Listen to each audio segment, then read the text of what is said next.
Guys, tuturo ko sa inyo guys yung installation ng mini driving light gamit ang isang relay. Ito po yung battery natin guys. At ito yung relay. May number ba yan? 30, 86, 85, 87. Yung 30 sa battery yan guys. Pupunta. At itong 85, ito yung negative natin. Papuntang battery. Pwede rin natin i-series yan guys. Papuntang mini driving light. Yung kulay itim sa mini driving light, yun yung negative. Yung pula at yellow, yun yung high and low niya. Itong 87, ito yung papuntang switch. Yung 3-way switch. Hanapin nyo lang yung nasa gitna. Kadalasang kulay nito guys ng switch.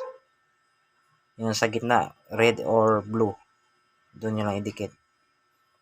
At ito yung isang wire niya, papunta mo sa isang sa high, kulay red, o itong kabila naman sa yellow. At ito yung 86, ito yung ignition wire.